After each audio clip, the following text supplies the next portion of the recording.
미세먼지 농도가 높을 것으로 예상됩니다. 오늘 낮 최고 기온은 서울이 15도 등 전국이 13도에서 20도로 어제보다 1도에서 5도 정도 높겠습니다. KBS 1라디오 11시 뉴스를 마칩니다.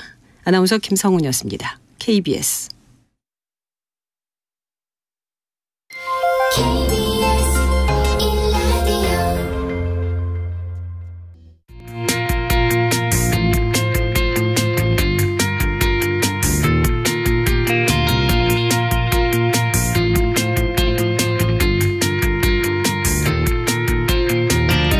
신성원의 뉴스 브런치.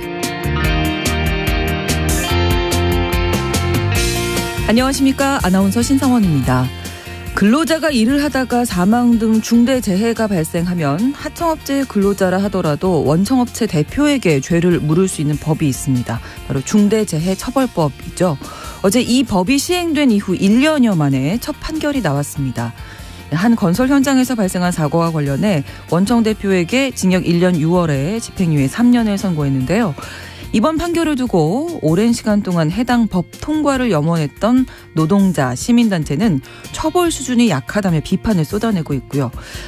첫 판결인 만큼 향후 관련 재판들에도 영향을 줄 것으로 보이는데 오늘 뉴스픽에서 중대재해처벌법 첫 판결의 의미 조목조목 짚어보도록 하겠습니다.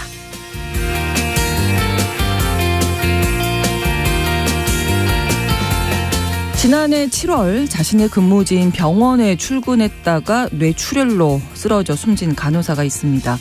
당시 간호사의 집을 찍은 사진을 보면 서류가 잔뜩 쌓여 있어서 얼마나 업무가 많았는지 짐작할 수 있는데요.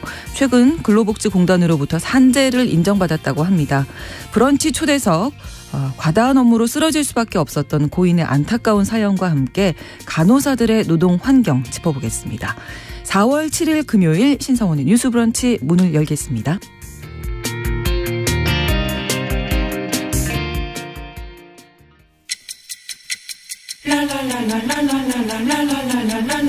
듣고 공감하고 진단합니다.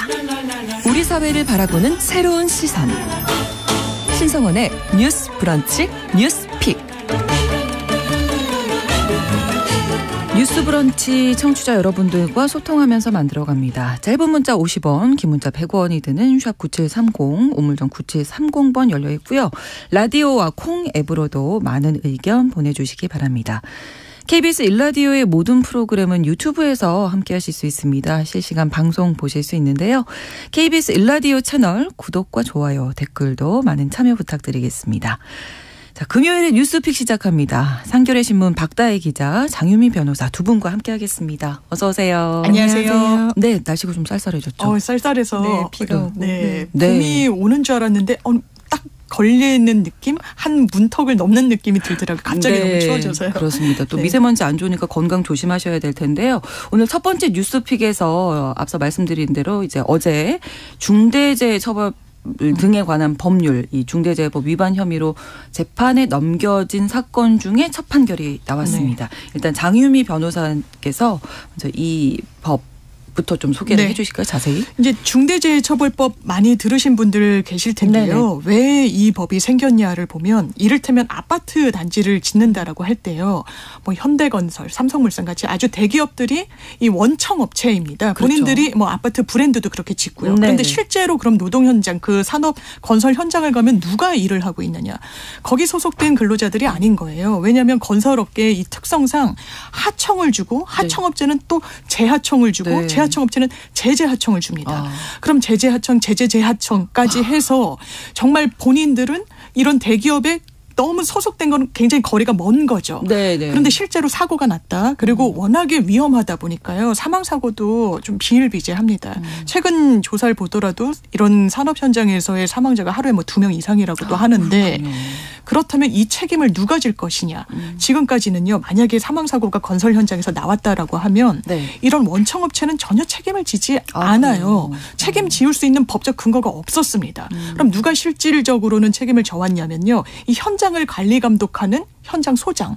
그러니까 이 제재하청 업체의 대표가 뭐 어떤 처벌을 받는달지 아니면 원청업체 소속이더라도 현장에 나가 있는 이런 실무자만 처벌을 네. 좀 받았던 거예요. 네. 그래서 아니 그러면 실질적으로 지시 감독을 하고 이 지시를 하달되는 체계를 보면 원청업체가 주된 책임인데 그렇죠. 그리고 이 산업 현장에서 안전시설을 갖추고 안전설비 같은 것을 돈을 들여가지고 마련하고 지시감독하고 안전교육도 시키는 건 원청인데 책임 범위에서 벗어나 있는 게 과연 맞느냐라는 문제의식이 있던 거예요.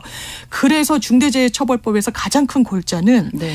이 사업자, 원청업체의 경영 책임자한테까지도 이런 사망사고가 나면 법적인, 형사적인 처벌이 가능하도록 하자라는 게 좀 주요 골자였던 겁니다. 네. 이 법이 생긴 이후에 실제로 원청업체 대표자를 처벌하는 첫 판결이 나왔다는 점에서 의미가 있는 것 같습니다. 네, 정말 유족도 그렇고 시민 노동단체들이 이 오랫동안 정말 이 법 통과를 위해서 노력했던 그런 뉴스도 많이 봤던 기억이 있는데 이번 첫 판결이 어떤 사건이었는지 박다혜 기자가 좀 소개해 주실까요?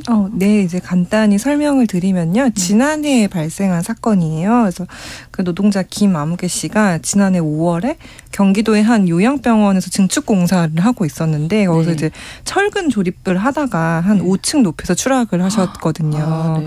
근데 이제 아까 말씀해 주신 이 전체 이 공사를 주관하는 원청 업체가 온유 파트너스라는 이제 기업이었고 네. 이제 이 노동자분은 이 하청업체 그 철공 공사를 담당하는 하청업체의 노동자였는데 네. 말씀하신 대로 이번 판결에서는 이제 온유 파트너스의 대표까지 같이 기소가 돼서 이번에 판결을 받았고요. 이게 왜 이렇게 이분이 기소가 됐냐 이제 보니까 사실 이 현장에서 공사를 할 때 위험 요인 같은 게 있는데 그거를 확인하고 개선하는 절차를 제대로 밟았는지 아니면은 안전보건 관리자 책임자를 두고 그거에 대한 업무수행 평가 기준을 잘 마련을 해두고 있는지 아니면 이런 산업재해에 대비해가지고 매뉴얼 같은 거를 잘 구비하고 있었는지 이제 이런 거를 이제 의무적으로 해야 하는데 이 대표는 이걸 의무적으로 다 하지 않았다라고 판단을 해서 기소가 됐고 앞서 말씀하신 대로 이 온유 파트너스라는 원청건설사 이 원청건설사의 대표도 징역 1년 6개월에 집행유예 3년을 선고를 받았습니다. 네, 지금 중대재해법에서는 어떻게 돼 있나요? 형량이?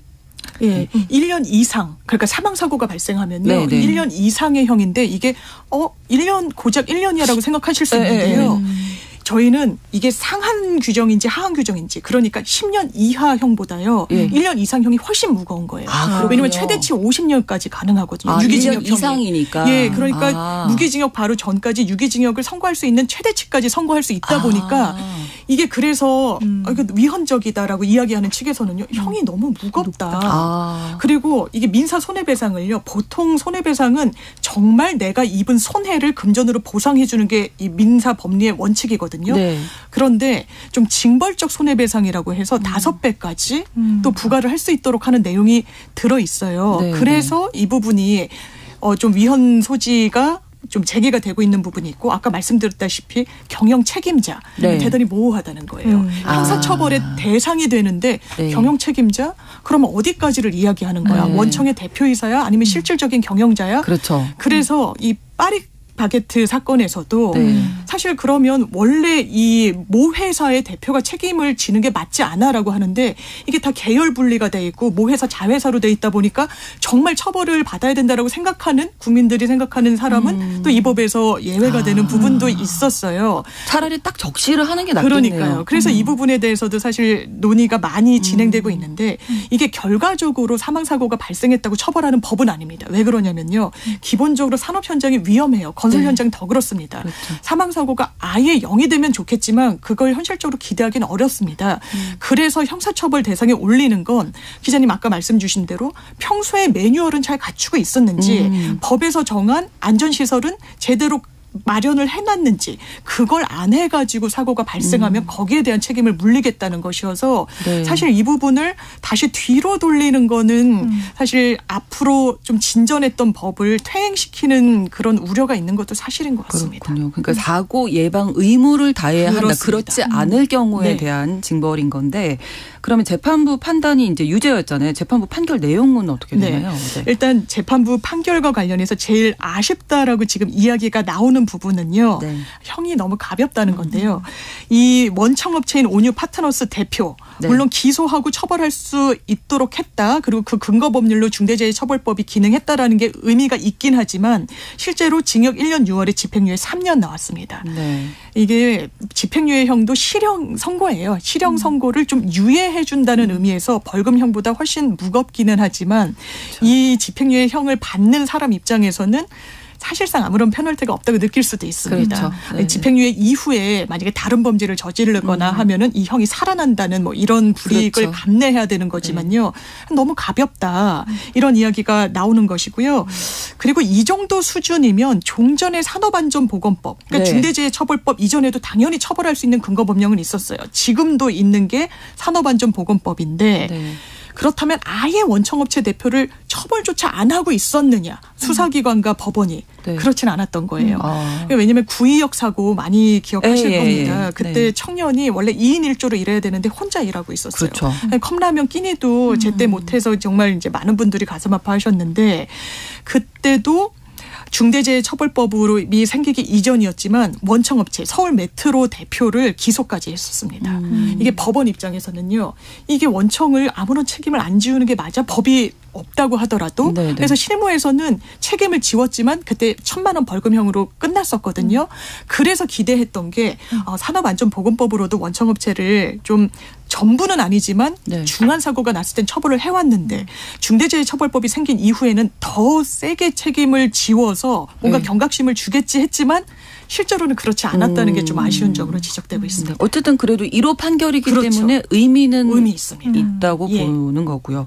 노동계의 솜방망이 처벌 뭐 많은 얘기들이 지금 나오고 있는데요. 네. 네, 맞습니다. 변호사님께서 짚어주신 대로 사실 집행유예가 선고가 됐다 보니까 이건 너무 솜방망이 아니냐라고 좀 노동계에서는 비판을 많이 하고 있어요. 이게 네. 산업재해가 말씀하신 대로 그 구의역 사고 있었고 태안화력발전소에서 김용균 군도 있었고요. 네. 얼마 전에 이선호 군도 그러니까 누군가 계속 이제 그러니까요. 죽어 나가는 어떤 그런 현실을 봤을 때 이 법원이 산업재해가 굉장히 중대한 문제로 인식이 되고 있다라고 인정을 했음에도 불구하고 집행유예가 나온 거는 좀 유감스러운 지점이 있다. 그리고 말씀하신 대로 사실 산업법도 최근에 형량이 좀 올라갔거든요. 그러니까 좀 그러니까 양형위원회에서 이거를 좀 올리자라고 해서 대법원 양형위원회에서 좀 올라간 면이 있는데 중대재해처벌법이 이렇게 나오면 산업법과 큰 차이가 없는 거 다르냐. 아니냐. 예, 약간 예. 뭐 이런 아쉬움을 많이 좀 표현하시기도 했고요. 네. 그래서 특히 이제 이날 그 재판부의 판결 내용을 보면 그러니까 이 산업 현장에 어떤 관행이 존재했기 때문에 이거를 그 기소된 대표에게만 모든 책임을 묻는 거는 맞지 않다라고 판단한 부분이 있어요. 네. 그래서 재판부 재판부의 말을 보면 이제 피해자를 비롯한 건설 근로자 사이에 만연해 있던 관행 중에 하나가 이런 안전 난간을 임의적으로 철거하고 근데 네. 이게 일부 그 사고의 원인이 된 것으로 보이기 때문에 이 모든 것을 피고인에게 돌릴 수는 없다. 다소 가혹한 측면이 있다. 이렇게 얘기를 했는데 사실 이 부분이 좀 많이 아쉬운 것 같아요. 왜냐하면 우리가 중대재해처벌법을 만들고 평소에 이제 관리자와 그 원청의 어떤 대표이사까지 어떤 안전 문제를 신경을 좀 써달라고 이제 얘기를 하는 거는 이렇게 만연해 있는 굉장히 위험한 관행 요소들에 대해서 경각심을 그렇죠. 좀 가지고 그럼 사고를 좀 미리 예방할 수 있도록 하자. 이게 결국 너희들을 처벌할 거야 라기보다는 어쨌든 사고를 사고 미리 예방하자. 주 목적. 네, 이런 취지로 만들어진 건데 그럼 이 관행을 이제 없애지 못한 거에 대한 책임을 사실 물어야 되는 게 맞는데 네, 법의 네, 취지대로라면 네. 근데 오히려 이 관행 때문에 너무 가혹하다 좀 집행유예로 가자 약간 좀 이렇게 된 측면이 있어서 약간 이 법의 취지를 좀 잘못 해석한 거 아니냐 이런 아쉬움을 좀 표하는 그런 입장도 좀 있습니다. 네. 어쨌든 어제 이제 첫 번째 판결이고 지금 중대재해법 위반 혐의로 재판에 넘겨진 사건이 여러 건이 있는 거잖아요. 그중에 첫 번째 맞습니다. 판결이었고 네. 나머지 사건들 중에서 특히 네. 향후 재판 결과가 좀 관심이 모아지는 사건도 어떤 게 있을까요? 네, 그 가장 아마 관심이 쏠리는 게 삼표 산업인 그렇죠. 것 같아요. 네. 삼표 산업이 그 중대재해처벌법이 시행되고 나서 1호 사건이거든요. 네. 그래서 아마 기억하시는 분도 계실 텐데 지난해 1월에 아마 그 경기도 양주였나요? 양주의 그 채석장에서 네. 네, 그 노동자 3분이 토사에 매몰돼가지고 사망한 사건이 있었고 이게 좀 주목을 받는 이유 중에 하나는 첫 사례이기도 하지만 그룹의 오너를 기소를 했어요. 그러니까 대표이사가 있고 그 소유주인 오너가 있잖아요. 근데 지금까지는 중대재해처벌법 혐의로 기소를 했을 때 최대 대표이사까지 했는데 이번에는 이제 오너를 기소를 함으로써 이제 노동계에서나 이런 데는 좀 굉장히 좀 그렇죠. 어떤 사실 좀 특수하다고 보기도 그렇죠. 하시고요. 네네네. 좀 아니면 책임을 좀 제대로 물었다고 보시는 의견도 있는데 이게 왜냐하면은 사실 중대재해처벌법이 막 이제 만들어지고 이게 시행을 앞두고 그 1년 동안의 시간 동안 기업에서 되게 그러니까 자기들 기업의 이제 오너가 이 대상이 되는 걸 막기 위해서 엄청 열심히 노력을 했거든요. 그래서 예를 들어 뭐 어떤 소위 말하는 바지 사장이라고 하는 뭐 이런 월급 주는 사장을 뭐 이렇게 하나 둔다거나 아니면은 뭐 안전보건 최고 책임자라는 어떤 그 직함을 만들어서 그들에게 이제 책임을 물어서 이제 사실 오너까지 기소가 될 수 없게 이런 절차들도 좀 마련을 했는데 이번에 처음으로 검찰이 이런 직함에 구애되지 않고 이게 실질적이고 최종적인 권한 행사는 사실 이번에 삼표그룹 같은 경우는 오너한테도 있었다라고 판단을 해서 기소를 했기 때문에 과연 이 사건이 어떻게 판결이 나올지가 조금 의미가 있는 것 같습니다. 좀 지켜볼 필요가 있는 것 같습니다. 그래서 여기서 이 검찰이 판단한 내용을 좀 그러니까 왜 기소를 했냐를 좀 보면 이게 해당 오너가 직접적으로 이 일을 하는 그 현장에 얼마나 좀 개입을 하고 지시를 했느냐를 좀 중점적으로 본 것 같더라고요. 그래서 예를 들어 사고 현장의 그 채석 작업 그 방법을 어떻게 할 것이냐를 오너가 직접 결정을 했고 그다음에 그 사고 현장의 위험성을 오너도 인지하고 있었다. 네. 근데 이 대표이사를 비롯한 그 임직원 전체에 이 안전보건 업무에 대한 구체적 지시도 이 오너가 내렸다고 해요. 그러면은 이 전체 작업을 하는 데 있어서 대표이사뿐만이 아니라 오너도 굉장히 실질적이고 최종적인 권한을 행사하고 있었다. 그러니까 이 사고에 대해서 책임을 져야 한다라고 이렇게 판단을 한 것 같습니다. 네. 자, 그러면 이제 어제 재판부가 내린 판결이 아무래도 다른 판결에도 영향을 미치겠죠. 1호다 보니까. 그럴 수밖에 없을 겁니다. 양형을 정말 뭐 재판부마다 고무줄로 가져갈 수는 없다 보니까 선제적인 판결로 물론 뭐 항소하거나 그러면 뒤바뀔 수도 있지만 기본적인 이게 하나의 좀 가이드라인처럼 굳어진 부분이 있다고 봐야 될 거거든요. 그렇다면 이 다른 재판부가 엄청 엄벌주의를 채택하기는 좀 어려워 보이는 부분이 있는 거고요. 그렇기 때문에 지금 이 법조계에서는요, 중대재해처벌법이 좀 시행이 된 이후에 변호사들 특히 대형 로펌 등에서는요, 이게 없던 법이 생겼으니까 방어할 부분이 넓어진 거예요. 그리고 방어해야 되는 게 더 윗선이다 보니까 이른바 뭐 대기업이나 규모가 어느 정도 되는. 왜냐하면 지금도 중대재해처벌법이 모든 산업 현장을 규율하는 게 아닙니다. 왜냐하면 상시 근로자가 50인 이상의 규모 있는 회사거나 아니면 그 건설 현장이 공사 금액이 50억 원 이상이라는 상당한 일정 정도의 가이드라인을 두고 있어요. 그게 순차적으로 이제 5인 이상 사업장에도 적용하기로 법은 예정돼 있지만 실제로는요. 많은 산업재해가 5인 미만의 사업장에서 발생한다고 합니다. 거의 대부분이. 그래서 이런 부분에 대한 입법적인 보완이 필요한데 법원이 어떤 전향적인 판결을 노동 이슈에 있어서는 가져왔던 부분이 상당히 있기는 해요. 뭐 이를테면 파견업체의 근로자를 고용 연장을 해주지 않는 부분에 대해서 아니다. 이거는 무기계약으로 해줘야 된다라는 판결을 대법원에서 더 선제적으로 내고 있기도 한데 지금 법의 체계로는 그리고 산업안전보건법과 중대재해처벌법의 어떤 양형 기준상으로는 그렇게 정말 경각심, 책임을 엄청 물릴 정도의 실형 선고 이런 부분을 기대하기는 좀 어려워 보입니다. 그렇군요. 또 하나가 그제였죠. 그 분당에서 다리가 붕괴됐는데 시민 두 분이 너무 안타까운 사고를 당했습니다. 이 중대재해법 적용을 검토 중이다 이런 뉴스 봤거든요. 그 중대재해처벌법을 보면 중대 시민재해, 산업재해 말고 시민재해라는 것도 규정이 돼 있어요. 그렇군요. 이거 같은 경우에는 지자체에서 어떤 뭐 공중이용시설 같은 게 있는데 이게 어떤 결함 때문에 이런 사상자가 생겼을 때 기준이 있어요. 뭐 사망자가 1명 이상 혹은 뭐 2달 이상 치료가 필요한 부상자가 10명 이상 뭐 이런 식으로 좀 규정이 되는데 그런 피해가 발생했을 때 이거를 중대 시민 재해로 분류를 하고 이 책임을 해당 지자체장에 묻는 식으로 이제 규정이 돼 있거든요. 그래서 사실 작년에 왜 서울에 홍수가 좀 심하게 났을 때도 이게 좀 적용 가능한 것이냐 약간 좀 이런 논의도 있었긴 했는데 아무튼 이번 사고가 좀 굉장히 불의의 사고가 발생을 하면서 지금 현재 성남시장인 이제 신상진 시장을 대상으로 이걸 거를 적용할 수 있을 것이냐가 좀 귀추가 주목이 되고 있습니다. 어떻게 될까요? 사실 중대재해처벌법 하면 항상 이제 건설 현장이 좀 도드라지게 소개되기도 그렇죠. 했는데요. 두 축에 있습니다. 지금 짚어주신 대로 중대 시민재해도 처벌을 할 수 있도록 한 거예요. 그러면 이제 뭐 산업 현장에 있는 분들과 무관하게 네. 이를테면 뭐 식중독 김밥 이런 걸로 막 사망하는 그런 사고들도 있었잖아요. 그러면 이런 걸로 규율할 수 있는 겁니다. 왜냐하면 이 법에 따르면 특정 원료로 인해서 사망자가 1명 이상이 나오더라도 그래서 처벌할 수 있도록 했거든요. 그런 거에 대한 책임을 지운 건데 그렇다면 다리 위를 건너가던 두 사람 중에 한 분은 바로 사망을 했고요. 한 명은 크게 다쳤다고 합니다. 30대 분들이신데 이 책임을 어떻게 물릴 것이냐. 이게 제조물과 관련해서 공중이용시설, 제조물 아니면 공중교통수단의 설계, 제조, 설치, 관리상의 결함으로 사망사고가 발생한 경우 중대재해처벌법으로 가중해서 처벌하겠다는 거예요.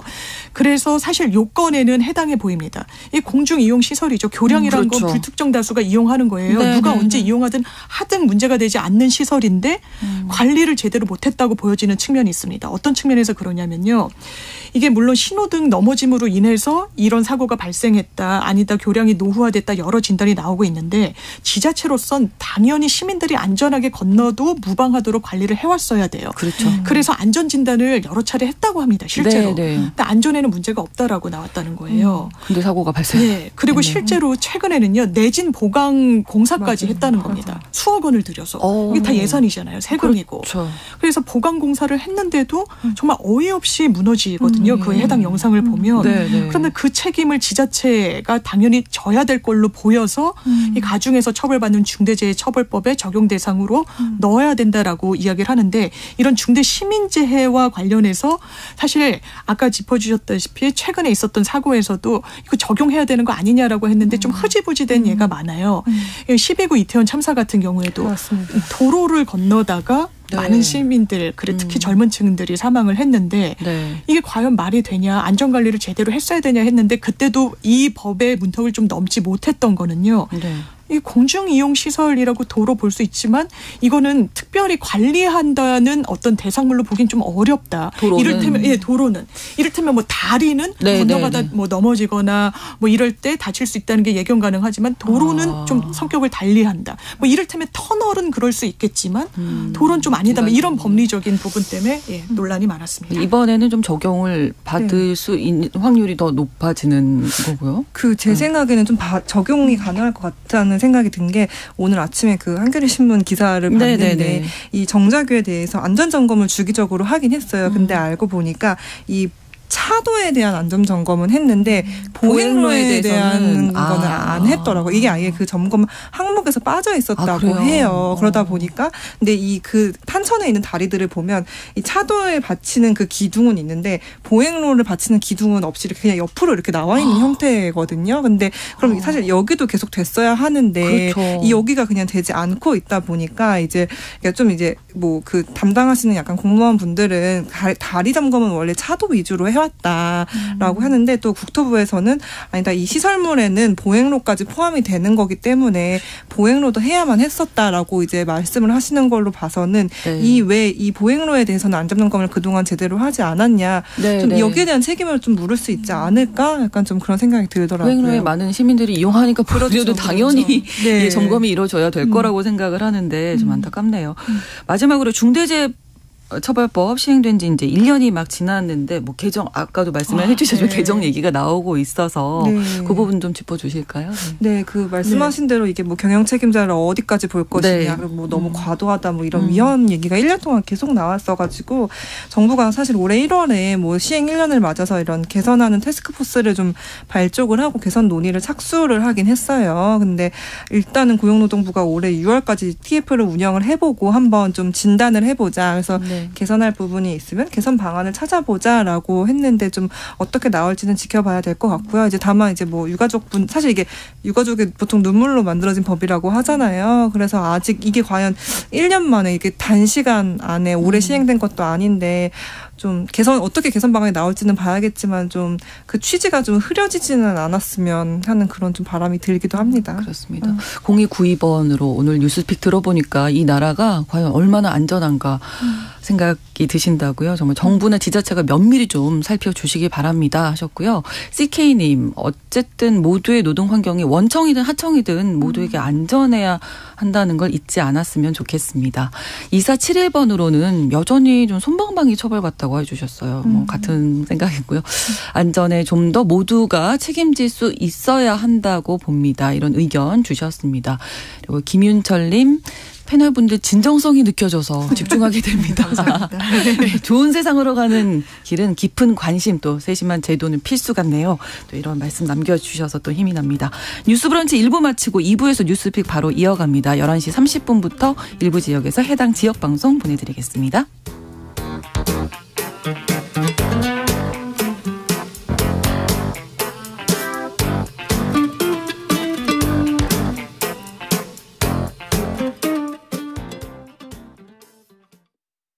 지금 시각은 11시 30분입니다. KBS 여러분은 지금 KBS 1라디오 신성원의 뉴스 브런치를 함께하고 계십니다. 뉴스 브런치 금요일에 뉴스픽 함께하고 계십니다. 이제 두 번째 주제로 넘어갈 텐데요. 자매를 수십 차례 성폭력한 목사가 구속됐네요. 피해를 당한 자매는 범행 당시에 또 미성년자였다고 하는데 예, 요 사건부터 좀 다뤄주실까요? 박다혜 기자님. 네, 이게 참 또 안타까운 사실이 밝혀졌는데 혹시 그 넷플릭스의 나는 신? 저 봤습니다. 다 보셨나요? 저는 사실 좀 보기 힘들어서 다 못 보겠더라고요. 근데 사실 종교계에서 좀 이런 일들이 주기적으로 계속 사실 발생을 하는 것 같아요. 근데 이번 사건은 경기도 화성에 있는 약간 좀 조그만 교회였다고 하고요. 이제 40대 목사가 말씀하신 대로 미성년 자매를 좀 수십 차례 성범죄를 좀 저질렀다고 해요. 그래서 2019년부터 지난해 여름까지 거의 한 30여 차례 이제 뭐 성폭행, 성추행이 있었다고 하고 당시 그 B씨 그 피해자 자매가 모두 이제 고등학생이었던 그런 사건이고요. 그래서 이 자매가 이제 지난해 7월에 목사를 이제 고소했고 경찰이 한 8달 동안 수사를 한 다음에 이제 구속했다고 합니다. 네. 경찰이 그루밍 성범죄다 이렇게 보더라고요. 네. 이제 그 그루밍 성범죄라는 게 이제 조금 좀 익숙해지시기도 했을 것 같은데 많이 나와서 이게 길들이기라는 의미거든요. 이게 보통 뭐 가스라이팅이라고 해서 좀 심리적으로 이 상대를 계속 길들여서 자신에게 좀 심리적으로 종속되도록 만드는 그리고 그 관계에서 벌어지는 성범죄를 보통 그루밍 성범죄라고 하는데 사실 이런 종교에서 그루밍 성범죄 일어날 가능성이 굉장히 많아요. 그렇죠. 왜냐하면 교회의 특성상 이제 저는 사실 신도가 아니라서 잘은 모르겠어요. 교회의 특성상 이제 목사님의 말씀이 어쨌든 하나님의 말씀을 전하시는 분이기 때문에 좀 절대적이기도 하고 약간 늘 순종하거나 이제 복종하라는 식의 어떤 그런 설교들이 많이 이뤄지고 사실은 좀 성스럽게 생각하는 그래서 그 신도들 입장에서는 존경해야 하는 분이고 내가 따라야 하는 분이고 또 그 사실 교회라는 게 또 하나의 커뮤니티가 돼서 그 커뮤니티 자체의 분위기도 굉장히 중요한데 그 분위기 자체가 목사님을 계속 따르고 하는 분위기라면 목사님이 뭐 어떠한 지시를 했을 때 그거를 따르는 게 내가 신도로서는 굉장히 당연한 이게 되게 내가 잘못했다고 사실 판단하기가 어려운 문제가 있기 때문에 그래서 사실 그루밍 성범죄의 특성은 내가 처음에 범행 피해자가 됐을 때 이게 범죄라고 사실 생각을 못하는 경우가 많거든요. 내가 피해를 받았다고 생각하지 않고 그냥 목사님이 이런 거를 요구를 하시네? 이건 뭘까? 약간 좀 이렇게 하는 경우가 많다고 해요. 그래서 어쨌든 이번에도 좀 특히 미성년자였기 때문에 조금 더 이런 그루밍 성범죄 대상에 좀 더 쉽게 노출된 거 아니었나라는 생각이 들고 사실은 이건 절대 피해자를 비난하면 안 되는 문제고요. 그 전체 그 교회 커뮤니티에서의 자정작용이 얼마나 가능한지 좀 그런 것도 좀 주의 깊게 봐야 하는 그런 부분인 것 같습니다. 자, 그러면 이 목사의 혐의는 어떻게 됩니까, 변호사님? 일단 뭐 강간 내지 뭐 강제 추행으로 우율하려고 했을 텐데요. 이게 법적 요건에는 상당히 좀 맞추기가 어려운 부분이 있습니다. 그래요? 예, 그래서 위계에 의한 간음으로 지금 이제 수사를 하고 있는데 이 그루밍 범죄를 수사기관이 법원이 인정하기 시작했다는 게 어떤 의미가 있냐면요. 네. 이제 강간이란 건 강제 추행이란 건 폭행 협박이 있어야 돼요. 대단히 강도 높은. 그것과 함께 이런 성범죄가 같이 진행이 돼야 됩니다. 예. 그래서 이거는 어떻게 보면 그러니까 제3자가 판단을 해야 되잖아요. 그렇죠. 피해자라고 하지만 처음에는 이 누구 말이 맞는지를 선별을 해야 되는 상황인 겁니다. 그러면 어떻게 보면 언뜻 보면 합의에 의한 걸로 보이는 여지가 있는 거예요. 폭행이나 협박이 없었으니까. 그렇죠. 이거는 그렇다면 어떤 합의에 의한 건가? 동의가 있었나? 그럼 또 처벌하기가 상당히 어려워지는 부분이 있어요. 동의가 있음에도 처벌하는 건 만 13세 미만의 미성년자 이 성관계를 가졌을 때 처벌하는 거니까요. 그렇다면 고등학생인데 어떻게 볼 것이냐. 이거는 사실 자발적인 동의가 있었다고 보기 어렵다는 그걸 인정하기 시작한 게 그루밍 범죄로 딱 마침표를 찍어주는 건데 아주 최근에야 법원도 인정을 했습니다. 그러니까 형사처벌을 하려면 아주 명징해야 되는 겁니다. 이 행위가. 그런데 그걸 함부로 확대 해석하거나 유추 해석하는 거는 허용되지가 않아요. 특히 형사법에서는. 그럼 그루밍이라는 게 뭐 오랜 시간 노출되고 정신적인 종속관계를 받았다고 하지만 이게 객관적인 물증으로 입증되기가 상당히 어려워요. 네. 이게 내심의 영역이거든요. 그래서 이거를 인정하기 시작했다는 게 상당한 의미가 있다라고 볼 수 있어서 이 그루밍 범죄가 지금 인정되고 있는 추세에서 이 목사가 본인은 뭐 아니었다. 합의였다. 계속 부인하고 있다고요. 하지만 처벌은 불가피해 보이는 측면이 있습니다. 신체 접촉은 있었는데 성폭행은 아니었다. 이렇게 얘기해서 무슨 얘기인지 못 알아듣겠는데 자, 자매를 수십 차례 성폭력한 목사가 구속된 사건 이야기 나눈 눈길을 끄는 조사가 또 하나 있어서 잠깐 소개를 해드릴까 합니다. 교회개혁실천연대가 성범죄를 저지른 목사들에 대한 조사를 했다면서요. 네, 이게 최근에 이제 기자회견에서 발표를 해주셨는데요. 네. 이제 2013년부터 지난해까지 그 성범죄를 저질러서 유죄가 확정된 목사가 80명에 달한다고 이제 이게 1년에 한 8명 꼴인데 사실 이것도 생각보다 많은데요, 숫자가? 네. 근데 이게 전부는 아닐 거예요. 왜냐면은 유죄가 확정됐기 때문에 공개적으로 드러난 것만 사실 집계를 한 거거든요. 네. 그래서 이것도 아마 전체의 사실 일부이지 않을까라는 그런 생각이 드는데요. 이제 문제는 그러니까 수도 굉장히 많지만 제대로 이 교단 안에서 징계를 받은 경우가 거의 없는 거예요. 왜냐하면은 이 교단의 그런 상급 기관에서 이 유죄 확정으로 인해 징계가 확인된 목사가 딱 한 명이 있었고요. 그다음에 이 중에 한 7개 기관은 다른 목사 7명도 뭐 향후 뭐 징계에 필요한 절차를 밟겠다라고 이제 밝히기도 했는데 사실 그럼 나머지 목사들에 대해서는 어떤 뭐 처벌을 하거나 뭐 징계를 줄 것이냐 하면 그게 사실 좀 어려운 상황이다라고 답한 것도 있었다고 해요. 네, 그래서 이게 좀 교회가 이 교계 내부에 사실 자정작용이 굉장히 필요한데 아무래도 이 연대 분들의 말씀을 들어보니까 사실 교단에서 이런 어떤 성범죄가 그렇게 어떤 우리가 자정해야 하는 되게 중요한 이슈라고 판단을 하지 않는다는 좀 그런 말씀도 있으시더라고요. 네. 그렇군요. 그럼 어쨌든 어떤 법적인 처벌, 뭐 집행유예든 뭐든 끝나게 되면 다시 교단 그러니까요.으로 복귀할 수도 있는. 복귀할 수가 있죠. 그래요? 왜 그러냐면요. 성범죄로 처벌받으면 아주 기계적으로 부과되는 또 부가형이 있는데요. 하나는 신상공개입니다. 신상공개가 되면 그 아이를 키우는 집에는 아예 그 우편물 같은 게 가기도 하고요. 이 알림에 접속이 되고 또 하나는 취업 제한입니다. 그럼 취업 제한이 모든 곳에 하는 건 아니고요. 아동들이 있는 시설, 그런 교육 시설들, 그리고 아동 청소년 관련 시설, 장애인과 관련한 시설이에요.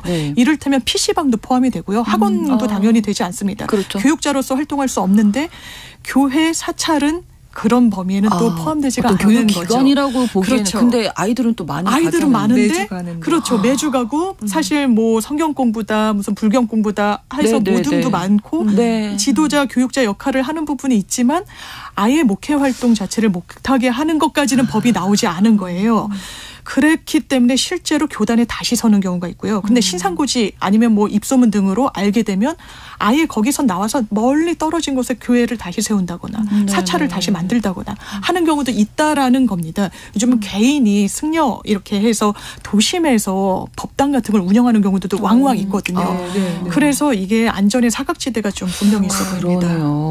그리고 이게 뭐 아까 그 조사 결과에서 징계를 안 한다고 한 명 징계받았다고 했잖아요. 이게 안 하는 거예요? 못 하는 거예요? 이게 약간 이분들이 이제 말씀하는 걸로 입장으로는 이 그 해당 목사가 자신이 있던 기관이 아닌 다른 곳으로 소속을 옮겼고 아니면은 뭐 내부 규정상 그 내부에서 누군가 피해자가 있어서 이거를 고발을 해야 하거나 좀 내부에서 얘기를 해줘야 되는데 그렇지 않기 때문에 징계를 할 수 없다 이런 답변도 좀 많이 나왔고 나머지 한 65명에는 징계 여부를 아예 밝히지 않았다고 해서 아마 공문에 답하지도 않거나 반송한 경우도 있었다고 해요. 네. 그래서 좀 이런 종교계에서 좀 이런 일들이 좀 비일비재하게 발생하는 편이라서 좀 경각심을 가졌으면 하는 바람도 있고 변호사님이 아까 설명해 주신 대로 강간이 이제 폭행 협박을 기준으로 한 게 거의 60년이 넘었거든요. 네. 근데 이게 좀 달라져야 개정이 될 필요가 사회 분위기도 있다는 달라졌기 때문에 좀 다시 사실 법무부가 최근에 반대 입장을 밝혔는데 다시 논의를 해야 할 필요가 있을 것 같습니다. 네. 자, 2095님께서 들으시다가 그루밍과 가스라이팅 다른 거냐고. 거의 좀 유사하죠. 가스라이팅도 이게 가스등이라는 이 할리우드 영화에서 비롯됐는데 막 불이 밝은 것 같아요. 그런데 남편이 아니야 어두워 이렇게 이야기를 하고 너무 어두운 것 같으면 뭔 소리야 밝아 이러면서 심리적으로 굉장히 제어를 하고 본인의 어떤 내가 생각이 잘못됐나? 그렇죠. 사람을 그렇게 이상한 사람으로 만들어버린다는 게 이제 가스라이팅 개념이고 그루밍은 오랜 시간 왜 그루밍 한다 그러잖아요. 고양이나 강아지 오랜 시간 쓰다듬어주고 사랑을 주는 것처럼 해서 호감을 얻어서 포섭을 딱 하는 그런 느낌의 차이가 있는 것 같습니다. 조종하는 행위 자체를 가스라이팅으로 보시면 될 것 같아요. 네. 또 이렇게 알게 됐습니다. 덕분에. 자, 어떻게 보면 그 교회 안에서는 목사님 너무 절대적인 존재라서 그래서 좀 더 나쁘죠. 비난 가능성이 훨씬 높다고 보이는 게요. 제가 했던 사건에서는 피해자가 이 법당 같은데 도심에 있는 법당에서 무건수행을 했습니다. 그러면 무건수행을 해야 된다는 이유로 뭐 이렇게 표찰 같은 것도 붙여서 뭐 말을 못해서 아무 말을 못하네요. 그렇죠. 어떤 일이 있어도. 그리고 어떤 성범죄를 사실상 자행했어요. 그리고 너는 지금 무건수행 중이니까 말을 하지 말라라고 했던 케이스가 있었는데 이게 몇 년 전이다 보니까 그루밍이든 뭐 이런 부분과 관련해서 잘 법리적으로 적극적으로 들여다볼 때가 아니다 보니까 무혐의를 받았습니다. 사실. 근데 다른 건으로 다른 또 추행건으로 이 해당 승려 같은 경우에는 기소가 되기는 했었는데요. 더 비난 가능성이 높은 거예요. 본인을 절대적인 존재로 아주 절대적인 상황으로 이 구도를 만들고 신도들은 다 이 목사님 내지는 승려를 굉장히 엄호하고 따르고 피해자를 비난하는 이 구도 속에서 범죄를 저질렀다는 점 때문에 더 비난 가능성이 높습니다. 4222번으로 종교인이 이런 일이 있다니 너무 부끄럽다고 엄벌해야 한다고 하셨는데 정말 뭐 어떤 엄벌이 처해져야 대책이 마련돼야겠다. 너무 만연해 있다는 생각이 들어서요. 자, 금요일에 뉴스픽 한겨레 신문 박다혜 기자, 장유민 변호사 두 분과 함께했습니다. 고맙습니다. 감사합니다. 신성원의 뉴스 브런치는 여러분과 함께합니다. 짧은 문자 50원, 긴 문자 100원이들은 샵 9730. 무료인 콩앱과 일라디오 유튜브를 통해 참여해주세요.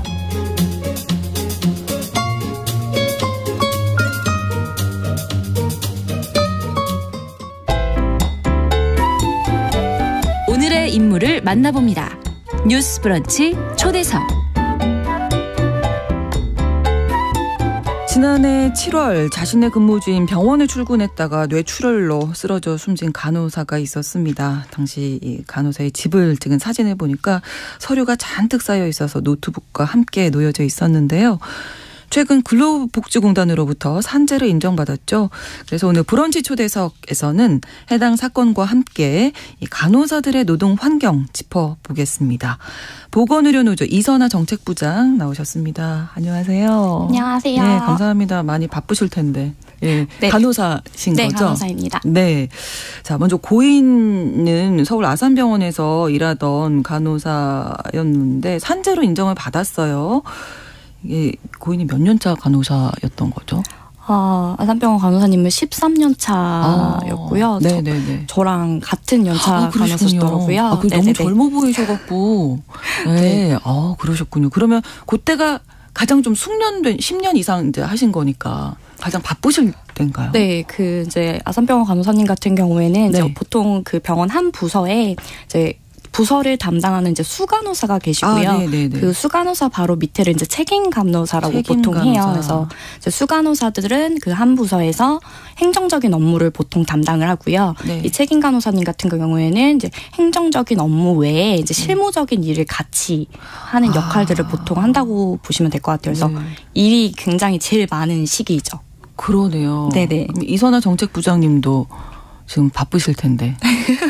네, 저도 13년 차 국립중앙의료원에서 근무하고 있는 간호사입니다. 네, 그러니까 행정적인 업무도 하시고, 네, 환자들도 네, 맞아요. 보시고, 네네. 그러면 두 가지 일을 하시는 거나 마찬가지신 그렇죠. 거네요. 고인이 병원에서 쓰러진 거잖아요. 근데 유족분들 말에 따르면 당시 국가에서 하는 의료기관 평가를 앞두고 있었고 그래서 업무가 많았다 이런 얘기를 하는데 이게 어떤 평가인 건가요? 의료기관 인증 평가라는 거는 조금 쉽게 얘기를 하자면 의료기관, 즉 병원이 의료기관 인증원한테 저희 병원을, 우리 병원을 좀 평가해 주세요예요. 그래서 어떤 거를 평가하느냐면 보통 환자의 안전 문제라든지 의료의 질 향상. 그래서 우리 병원은 이런 것들을 굉장히 잘하고 있으니 이런 부분을 평가해 주세요라고 하는 게 의료기관 인증이라고 보시면 될 것 같습니다. 네. 근데 그런 업무를 할 때 책임 간호사분들이 하실 일이 많으신가 봐요. 서류 작업. 지금 서류가 많이 이렇게 쌓여 있었다고. 네, 맞아요. 그 의료기관 인증을 이제 많은 말들 중에 간호사 이제 인력을 갈아 넣는다라는 얘기를 많이 사용을 해요. 아, 그래요? 근데 이제 언론에서도 요즘 간호사들의 업무가 되게 힘들고 뭐 오버타임도 너무 많고 일이 고되다라고 얘기를 많이 하잖아요. 근데 이제 이 인증 평가가 들어가게 되면 내가 하는 업무 외에 플러스 알파에 이 인증 관련 일이 생기는 거예요. 근데 이 인증 관련 안에는 뭐 행정적인 절차뿐만 아니라 뭐 프로세스, 뭐 시험, 암기해야 된다거나 서류 작업. 네, 계속 시험을 봐야 돼요. 그 인증에 대해서 딱 조사원이 뭘 물어봤을 때 망설임 없이 그거를 다다다다 얘기를 할 수 있어야 되거든요. 그러니까, 그래요? 네, 그래서 아마 그 아산병원 간호사님 같은 경우도 책임 간호사였기 때문에 맡았던 역할이 굉장히 상당했을 거고요.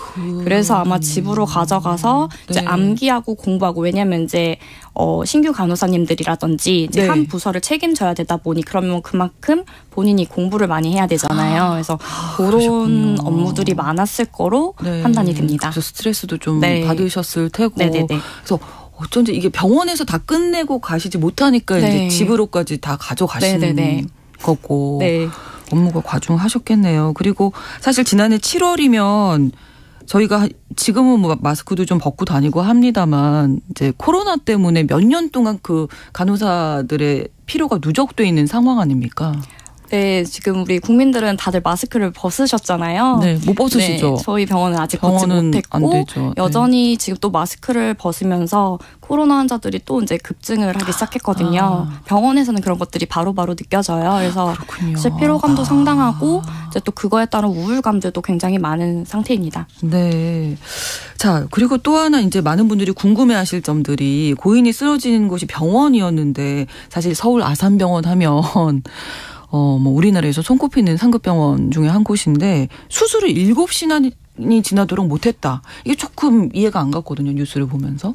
이제 아산병원 간호사님 같은 경우에 진단은 뇌출혈을 받았고 이제 그러려면 이제 개두술이라는 수술을 진행을 해야 되는데 실제 아산병원에서 개두술을 진행할 수 있었던 의사는 이제 2명뿐이었다고 해요. 근데 이제 그 2명이 당직 체계 문제로 병원에 있지 않았었고 그래서 이제 수술이 조금 늦어진 부분이 있었고 또 이제 언론상에서 이런 것들을 보면 다른 병원으로 또 옮기셨죠. 네, 이제 아산병원에서 이제 그 간호사님을 살리기 위해서 최선의 노력을 하고 처치라든지 이송에 있어서는 열심히 노력을 했는데 이제 안타깝게 그게 환자를 살리지 못한 부분으로 이어져서 많이 안타깝죠. 네네.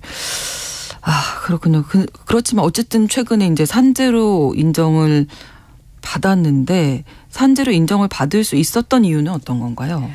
이제 아산병원 간호사님이 뇌출혈이 발병하기 전 약 12주간의 근무 패턴을 봤었을 때 본인의 원래 근무 시간보다 오버타임이 상당했었던 부분들도 있었고요.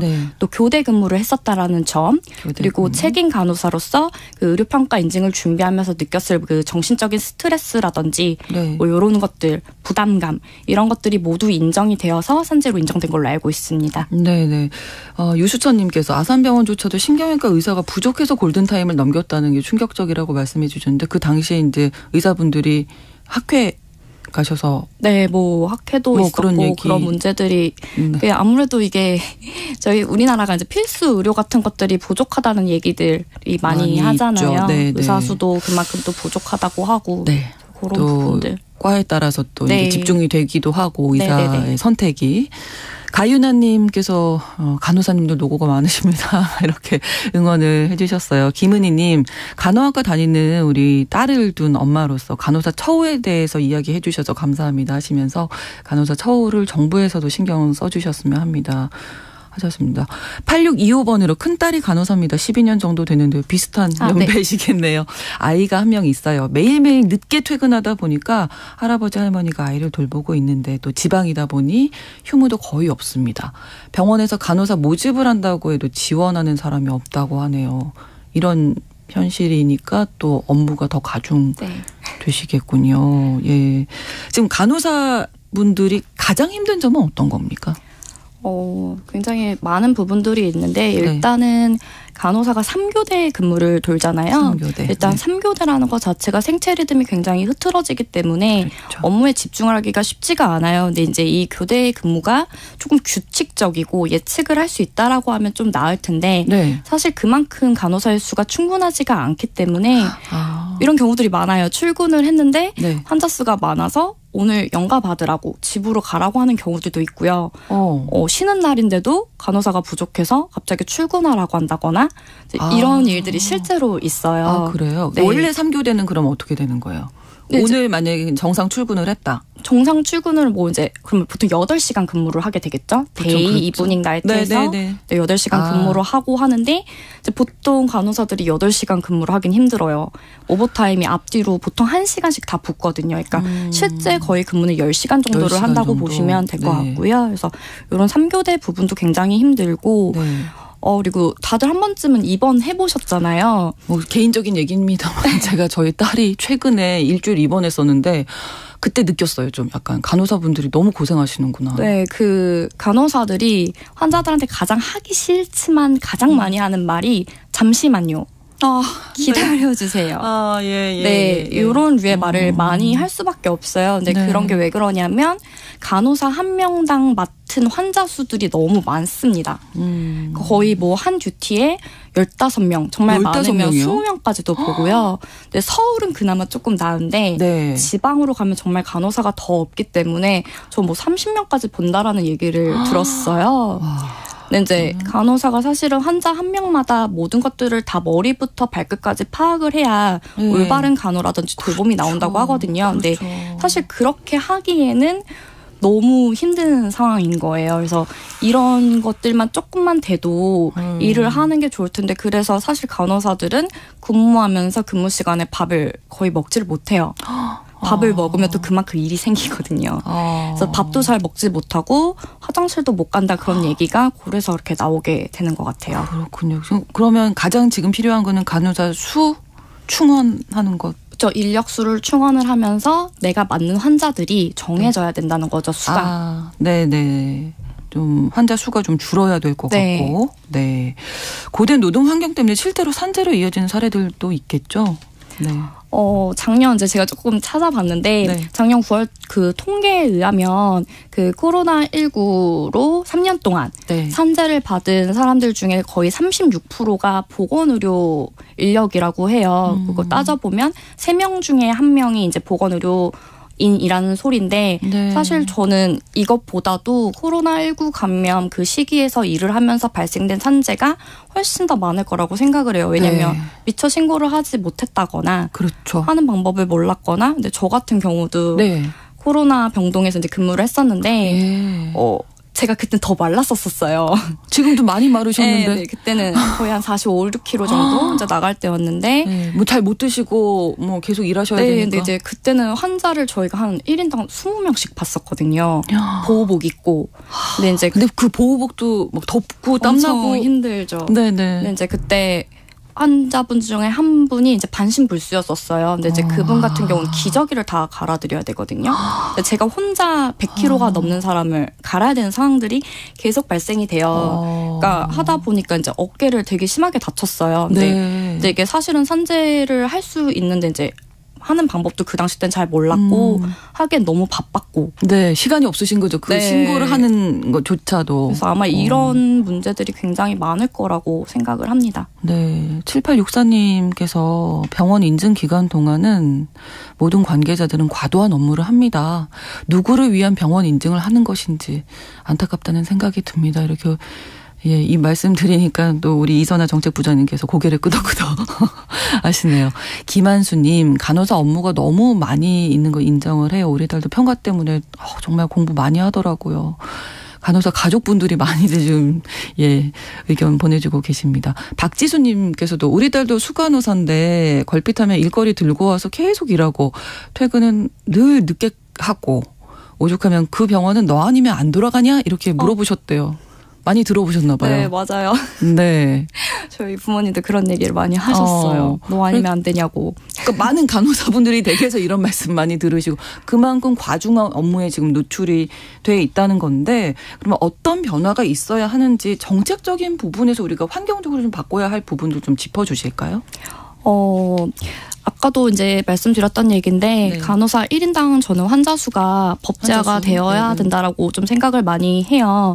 일본이나 미국 같은 경우에는 그게 법제화가 돼가지고 꼭 지켜야 되는 상황인데 사실 우리나라는 그런 게 미비해요. 그러니까 내가 12명을 보든 20명을 보든 그게 사실 크게 문제가 되지 않는 상황이 되거든요. 그래서 1인당 환자 수가 조금 정해진다면 간호사의 이탈이 그렇게 많지 않고 어느 정도 수급이 되기 때문에 조금 일을 하는 데 있어서 개선이 많이 될 거라고 생각을 하고요.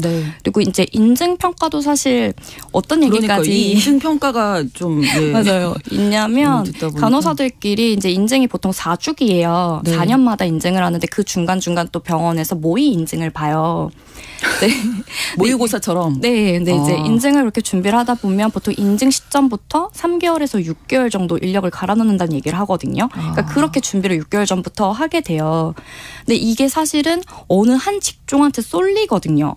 그리고 아산병원 그 책임 간호사님이 아마 느꼈을 부담감은 사실 그 경험을 해보지 않으면 모를 것 같은 게 그 부서가 만약에 실수를 하면 다른 부서에서도 너네 때문에 그렇지 않아? 못했어. 이렇게 평가 인증을 우리 잘 하지 못했던 게 누구누구라더라. 누구 부서라더라. 약간 이런 꼬리표 같은 문제들이 있거든요. 그래서 또 스트레스로 엄청난 중압감이죠. 그래서 사실 이런 인증을 모든 전 직원이 같이 함께해서 해야 되는 건데 좀 그런 게 직종으로 쏠리는 문제도 있고 그리고 또 이제 인증이 사실은 평상시에도 계속 유지가 되어야 돼요. 그 인증 시기 때 반짝할 게 아니라. 그렇죠. 그래서 그렇게 하려면 충분한 인력들이 필요하다고 생각이 됩니다. 그러니까 지금 중요한 건 인력 충원, 간호사 1인당 환자 수 법제화, 또 인증평가제도 좀 개선하는 방안 필요하다는 말씀 해주셨습니다. 다시는 노동자가 근무지에서 사망하는 그런 안타까운 일 발생하면 안 되겠죠. 보건의료노조 이선아 정책부장과 함께 브런치 초대해서 꾸며드렸습니다. 고맙습니다. 감사합니다. 네. 간호사들의 열악한 노동 환경 짚어드렸습니다. 4월 7일 금요일 뉴스 브런치 마치겠습니다. 저는 월요일 오전 11시 5분에 다시 찾아오겠습니다. 고맙습니다.